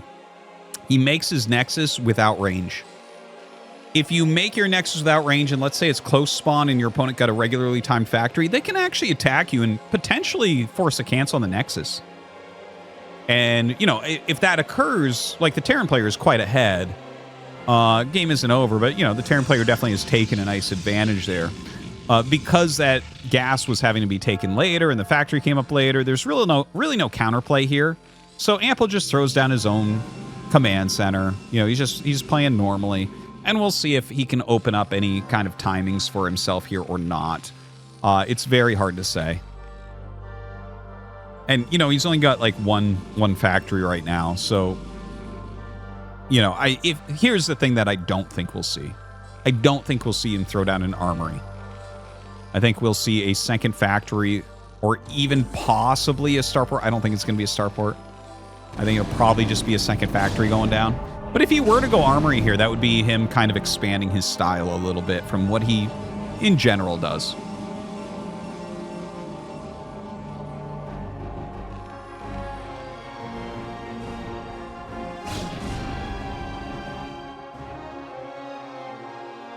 You know, little side story about Ample. I've always liked Ample because I'm kind of like a vulture type Terran. Like I like to harass the vultures a lot and be a little bit aggressive. You know, I practice like more of a macro-esque way of playing because that's like important to practice and hard to do. But I really enjoy mixing it up, right? So I've always been a bit of an Ample fan. Many years ago, I think it was Gypsy who I believe he gave Ample like $20 for like his replay folder or something like that. Like he got it from him, and that was awesome. Got to see a lot of Ample replays. Learned a lot. Learned a lot from that. Obviously nowadays we have things like Seawall and everyone streams all the time. So like you have so many ways to learn, but something like that was super cool back when that occurred. Now I see a building being made at the bottom of Ample's main base. That might be a starport. That's like a common place for a starport. Oh, it's a command center. No way. 1 factory, 3 command center. Okay, I feel like I recall seeing Ample do this once. No. I'm thinking of JYJ, who made like one of the fastest third bases I've ever seen on a Polypoi game and ended up paying for it. I remember casting that game like several months ago. Yeah, maybe I haven't seen Ample do this, but this is the last thing I would think Ample would do. Like, no one goes one factory, 3 command center. It's like I guess you can really make a lot of SCVs, but it doesn't even feel that necessary. I guess we'll see as this shuttle flies across the map what YSC will get done. Like, he should have anti-Reaver ready. Like, he should have at least 3 turrets by the time that gets there. There's his armory on the way. He has the eBay, but no turret? What?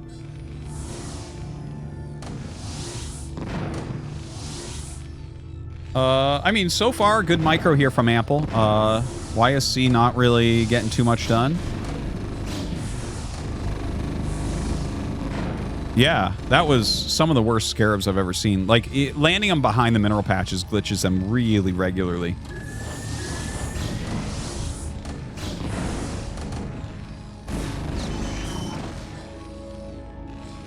Oh, okay. An okay scarab there. This has been a really uneventful Reaver for no anti-air up when it got there. For reference, I would suspect if snow took over right there, I think there would have been enough damage that I'd be calling the game right now. Because, like, if you literally... If you're chasing a Reaver and Goon in a shuttle away with 3 Marines and a siege tank, like, that is not a good situation for you as a Terran player. But, yeah, YSC definitely didn't control that super well. Definitely didn't choose targets well. The unload spot wasn't really all that great. And now Ample's sitting here on 3 base, feeling like a prince. Ooh, that was a good scarab. There you go. That's making up for some of it. That was like, I'm not sure exactly how many. That might have been 4 or 5 SCVs even. So really nice one there. The Goon's actually forcing in, going after the tanks. Now, this is part of why you never do this with 1 factory. Like, he has his third base up technically, but it's like, well, you don't have any units to hold it. And you can see he's tearing him apart right now with just like a very regular build. And he's got his own 3rd Nexus on the way. I think that was Citadel Forge that just went up. It's only 2 factories still here at 8 minutes and 35 seconds. Not a big fan of Ample's build here. Like, I think he's playing counter to his image and going, like, super greed, which I can respect in a certain way, but you have to consider your opponent as well, because YSC, I don't know if I've ever seen a game where he doesn't open Reaver. 10 kills on the Reaver, though. He's, you know, it definitely has picked up the pace some here. Good 12 kills at that point. Kills all the depots on that side and is going to come out. Okay, so let's try to take a look at the numbers here. He did get rid of that. Like, Ample needs to add factories ASAP, and he needs to retake that 3rd base. But the worker count is not bad for Ample, even though he lost some there. 51 to 55 right now.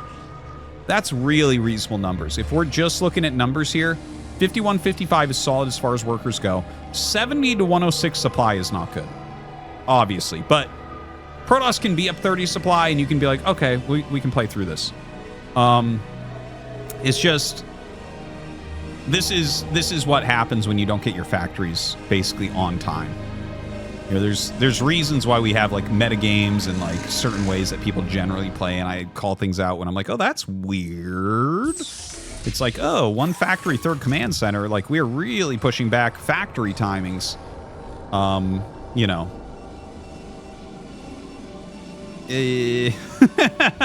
We'll see where he's at in a minute and a half here, because YSC is going to start exploding as far as supply goes. He's going up to 4 Nexus. You know, I expect him to be at 170 supply in 2 minutes here, and I don't think Ample's going to be that high. He might be 110, 120. I don't know. We'll see. We'll see. Like, he does have 4 facts now, so that's good at least. But yeah, well, good with, you know, quotations. It's like you actually... Normally you have more factories at this time, but like 4 is pretty solid. You can hold off a lot with 4 factories. Anyways, multiple shuttles being filled up. He's definitely going to have that shuttle speed soon. YSC fanning out through the map a little bit.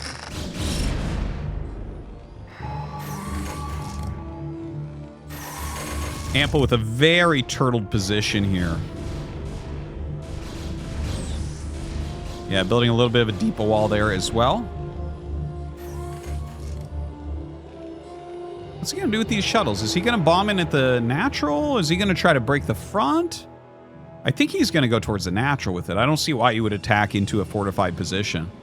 If you can kill a good chunk of SCVs here, like, you're going to really pull away with the game now on 4 base. If you don't have to sacrifice your army, that's going to be awesome. Okay, he is going to fly in. Not too many turrets here. Oh, not the best storm. He was looking to catch those SCVs, but Ample had turned him around. Tries to get him again. Only gets a couple. Okay, Reaver towards the main base. That has a little bit of potential. Gets 1 SCV there. DT is actually chasing this tank down. That's kind of cute. It's funny that he had a DT in there. We didn't really expect that, but okay. Yeah, so these drops did not do what he was looking for. Definitely didn't get the damage to make him quite worth it. But YSC is still fine. YSC is still fine. Obviously, what we just saw was he sacrificed how much supply? About 30. And by the way, we're 2 minutes after, and I said he was going to be at 170. See? Bam. Would have been if he didn't throw away 3 shuttles of 3 shuttles of units. So, all right. Ample right now, yeah, he is about 120 at the same time. So about what's expected here. The thing is, it's a little bit low for Ample is what I guess I'm trying to say.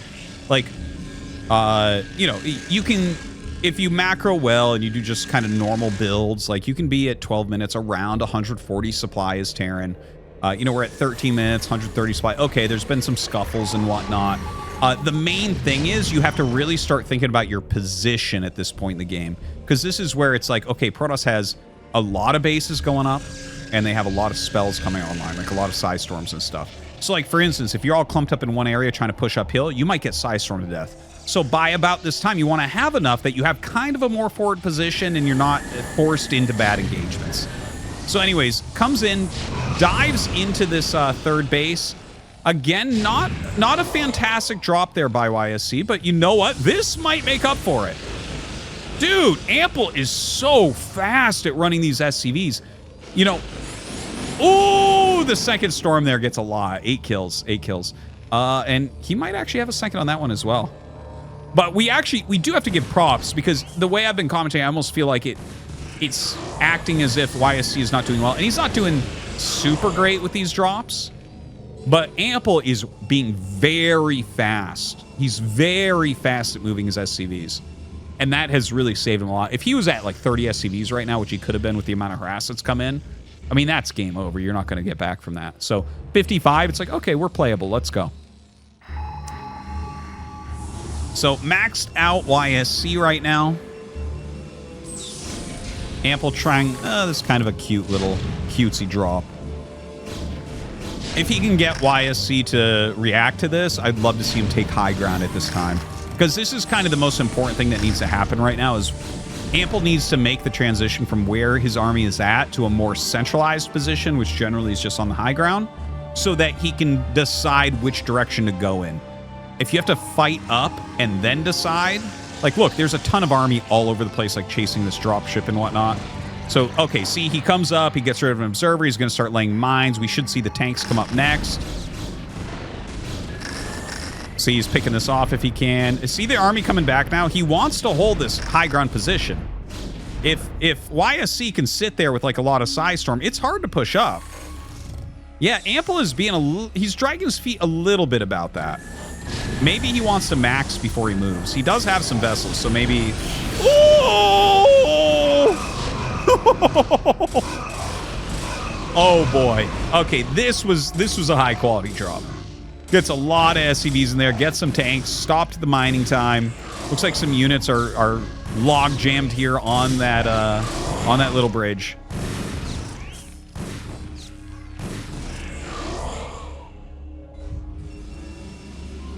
YSC starting to get a big bank, by the way. Look at this, like almost 4K, almost 2K, maxed out, 74 probes.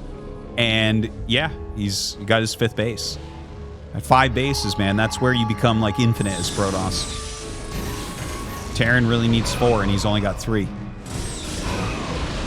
All right, so very good storms. This is what I was talking about, where it's like, okay, how do you get up now? Now, we should see YSC actually pull back here. This is too much. Like, I mean, after the initial thing, like he kills like 1 more tank for like 6 goons and 2 High Templar. Like, as soon as you run out of like your zealots, basically, you need to pull back.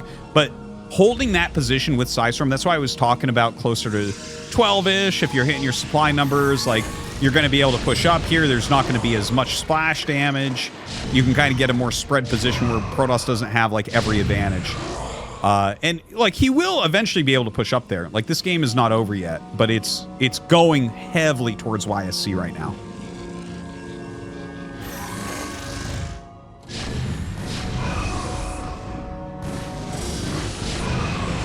All right, some very good storms go down there.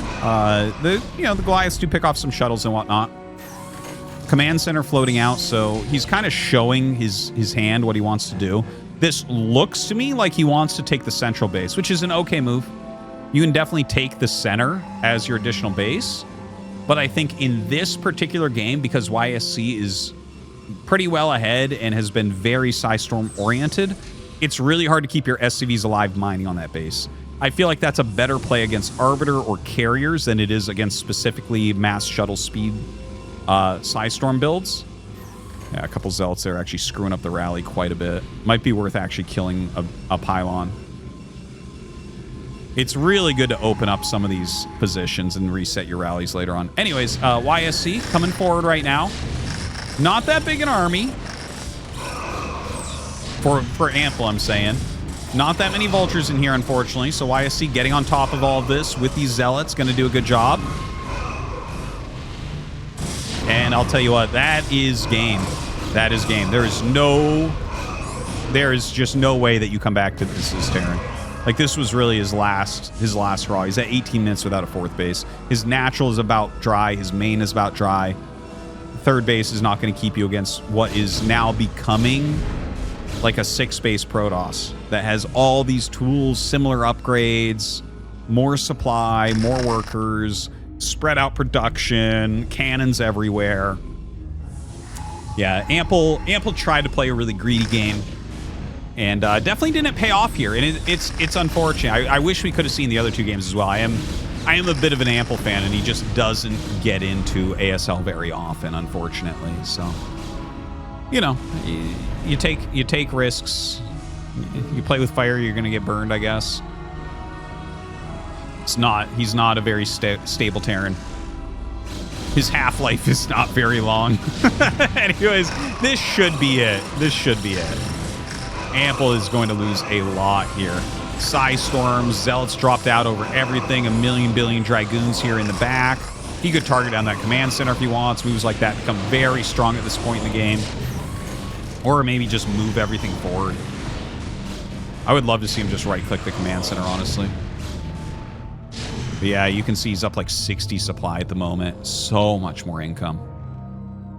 You're just never able to get this back going. And like, even if you get this mining again, he's just going to Psystorm it. Like, he can break the front part of your line. If you take a base like that, it has to be the right position, and it can't be against mass Psystorm when your opponent has a supply advantage. If it gets into a more scrappy game where actually you have some sort of center control, okay, yeah, we can talk about that. But yeah, this type of game, his SCV count is never going to be what he needs it to be at. Big army from YSC.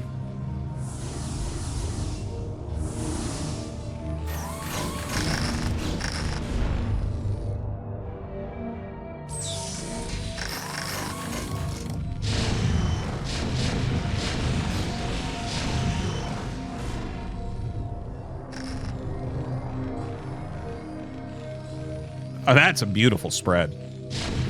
That would be like a nice looking setup on like fastest map or something. I don't know. But anyways, here comes YSC.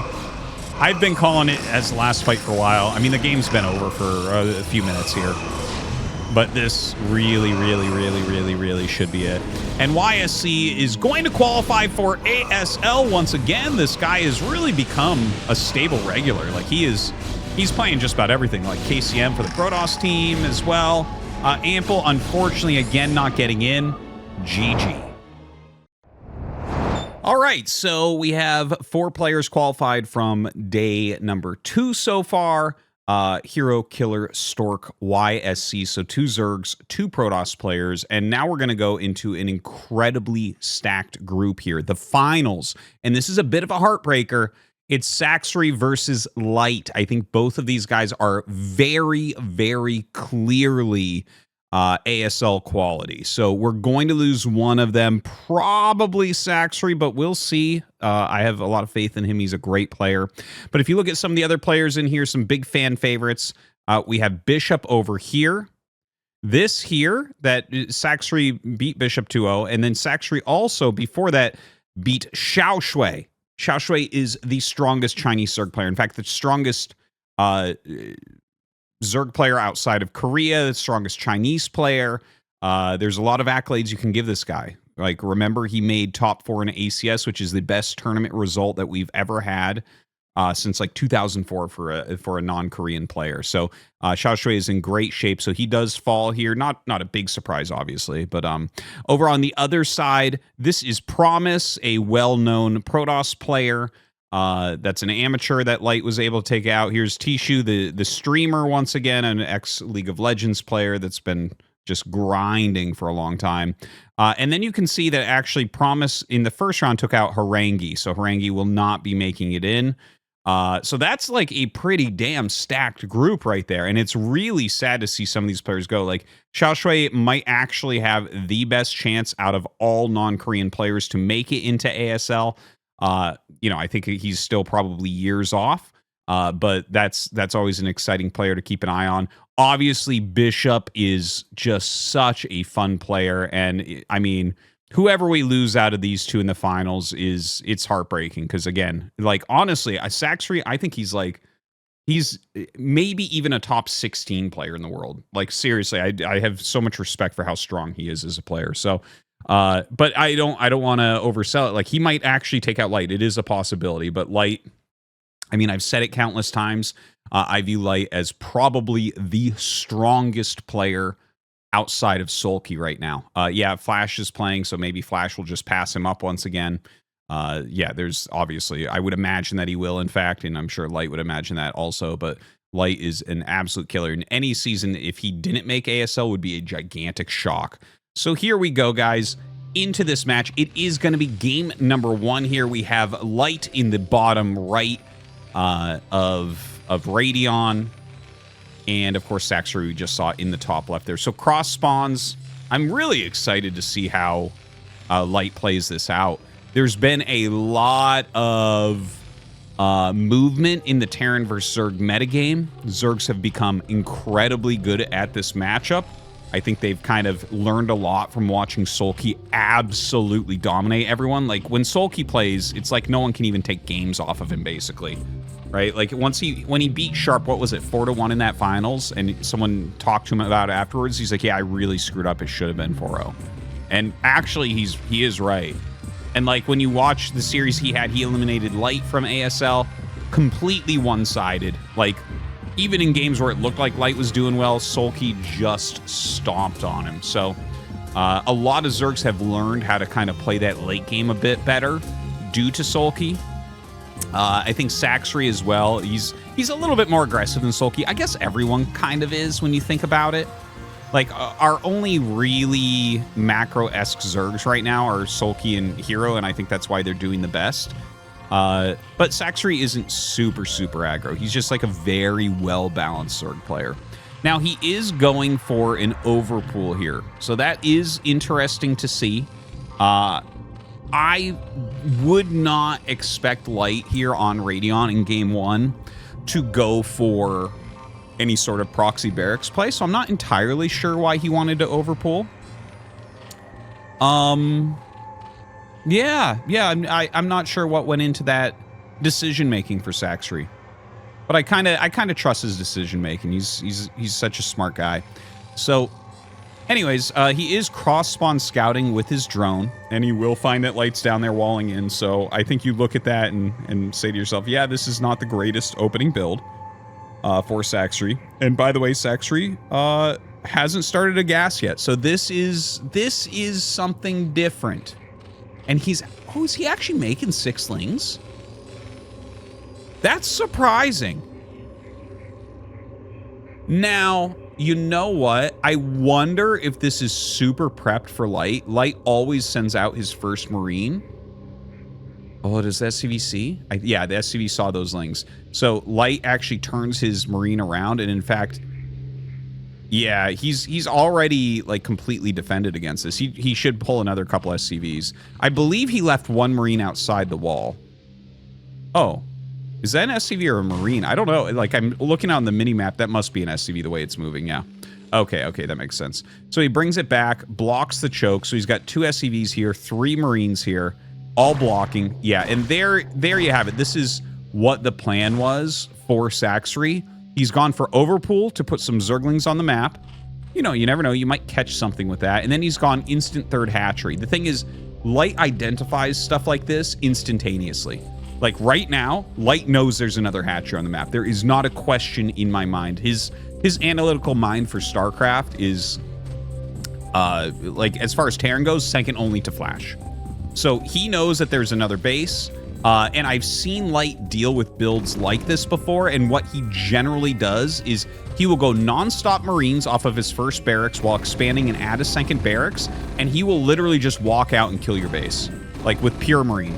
Oh, missed shot there. The Ling actually gets up and sees the second racks. So this is where Saxi actually has to decide. Notice he has 100 gas and he has 300 minerals. So he's either going to buy a layer right now or Zergling speed.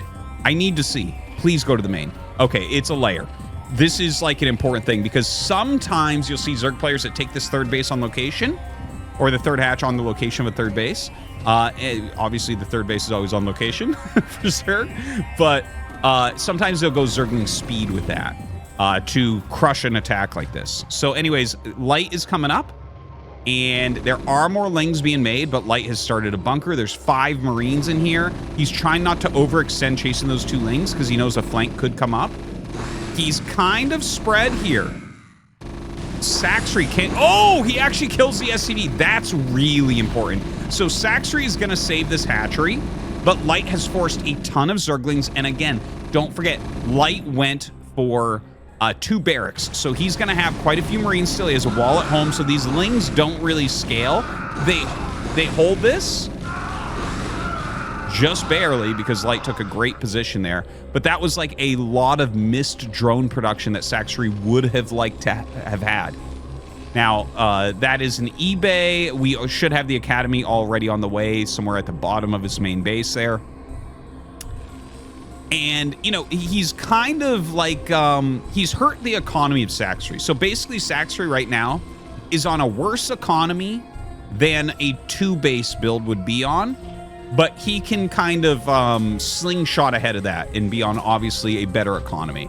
He's going to be trying to drone up at this point. Now, the second pressure is going to come out of Light, and notice how already we have 2 sunken colonies started for Saxi, because he knows that Light, because he already scouted the second barracks, he knows that Light is going to move out again and put pressure on. So Saxi is probably going to need to have 4 sunken colonies here. So Light is keeping that drone count as small as possible. First, he forced Lings with the initial attack, and now he's forced 4 sunken colonies. So you can see that Light right now is doing a fantastic job of applying that pressure, and he's even made 4 fire bats. This is so that Zerglings can't stop him. You have to make sunkens, and the 2 fire bats at home, you cannot counterattack him. The fire bats won't scale, but he's forced all of this extra defense because of it. And look at that. He's going to utilize 3 sunkens at the natural, and I believe he's making 3 on the high ground, which I appreciate a lot from Saxi. Some players would be like, I'm going to do it with 2, and then they just die.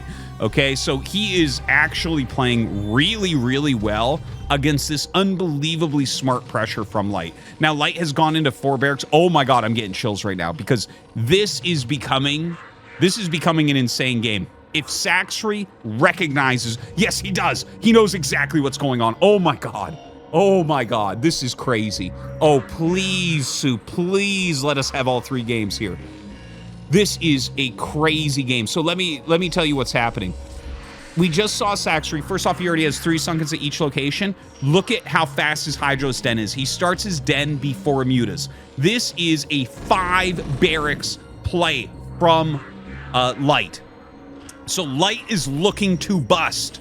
He is looking to bust. His tech is incredibly slow. He's just focusing on making Marines and Medics. He'll probably just get 1-1 really quickly. He already has range on the way. Just pure production of Bioforces. He wants to break through. He doesn't want to play against this 3-gas Saxi. But if Saxi immediately gets Lurker and goes towards Defiler, you're not going to break him. And then Light is super late on tech, and he has to do some sort of wild all-in at that point, because he is kind of all-in. This is like basically a 2-base all-in from Light. This is not a game where if your bust doesn't work, you can just go into the late game. It won't work. So Light is taking a lot of risk here to try to kill Saxi.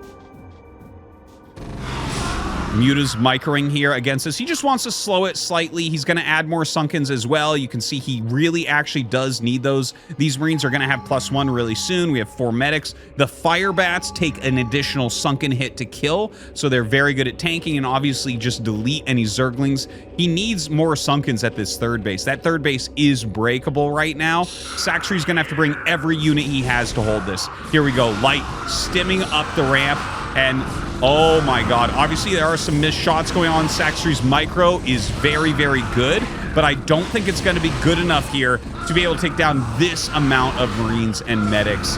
Oh, he was 2 sunkens off of holding this, I think. And now he's going to lose this base. GG is called. Light wins game 1. Oh man, I'm so happy. I'm so happy we get game number 2 here. We're on Dominator, Light in the bottom left, with Magenta, the greatest of the Terran colors, and we have a purple Zerg here for Saxi on the right side. Definitely one of the greatest of the Zerg colors. I tell you, I love the color choice. It's so funny. Anyways, you know, that first game, ultra decisive. You can see Light's complete understanding of ways to give himself a road to victory. Saxi's build was good. He didn't make the additional sunks at his 3rd base. Sometimes you overestimate your high ground sunkens that someone's not going to attack him. We saw him add the 2 sunkens that he needed at the natural. He needed those at the 3rd base as well. And if he had made those, and if those were ready, I don't think that Light pulls the trigger there, because he most likely won't break it. He might have still pulled it, and you know, if you kind of get a little bit lucky with how everything's pairing up and you're not missing too many shots, you might actually end up breaking through. It's a possibility. But crazy kind of all-in situation. Another overpull here from Saxi, so I wonder if he's going to pull the same type of build. It's a possibility. Also, I could see him possibly getting a faster gas with this as well. There are quicker layer builds that you can do with a pull first. And particularly on Dominator. Dominator is a map, especially if Light was top left, where Mutas are really hard to defend. So Saxri's position is by far the best against Mutalist Craftsman. Yeah, so there's the gas. So this is going to be incredibly fast Mutalist, most likely. It could end up being a mind game with Lurker, but I don't think it'll be. This is a very good plan from Saxri. And he doesn't know where Light's at yet. But yeah, I've spoken a lot on this. Basically, if you just kind of look at the shapes of the main, so the main that Saxri's in, the minerals are against the back wall. This is a normal layout for a base. The other two bases, the minerals are in the middle of your base, and they aren't against a wall. So it just creates more areas the Mutalists can go into. For standard defense, there's normally you need turrets in 3 to 4 positions, 4 being maximum, and that's because you have a wall.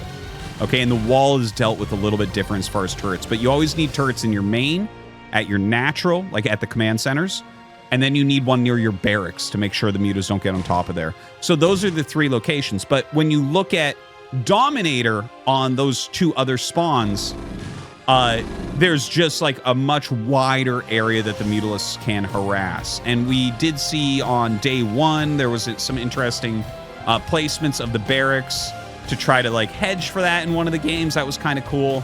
We'll see exactly how Light goes about this. But yeah, I think he will be able to identify that like, oh, okay, this is going to be probably extremely fast Mutalist play.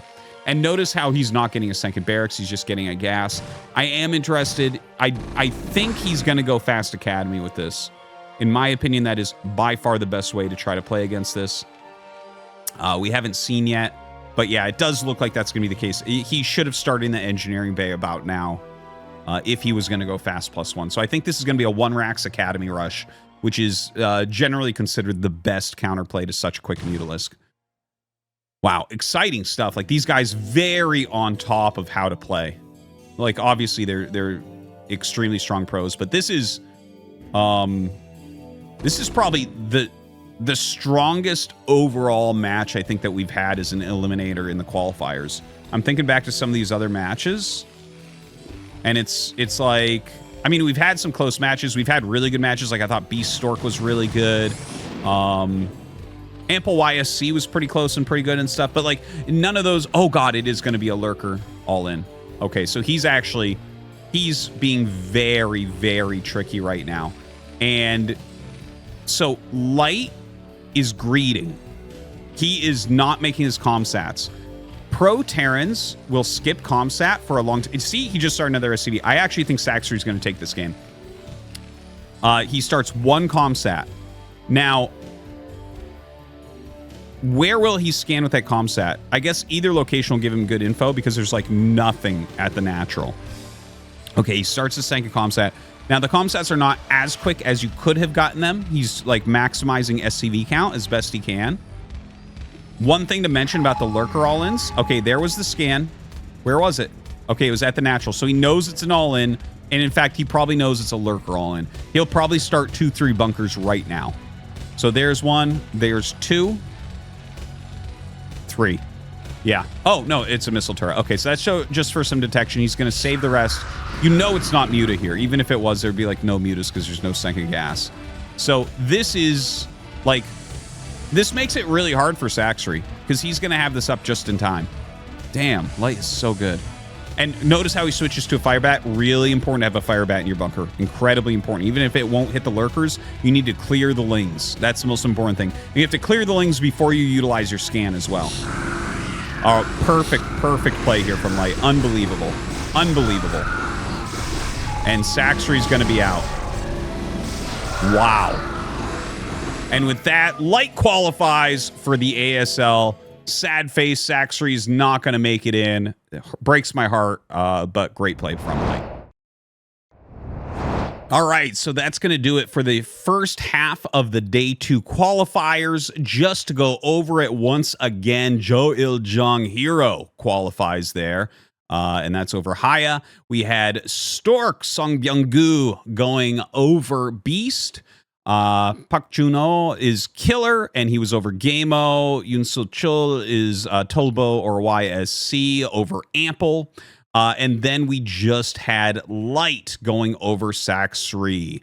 So there are 5. We have 6 spots left over. So that is very, very exciting. Definitely tune in, and that will be in the next video, the next 6 qualifiers. So only 6 spots left. It has been incredibly balanced so far. We have almost every single top player qualified that has tried, and very excited to see who else is going to make it in.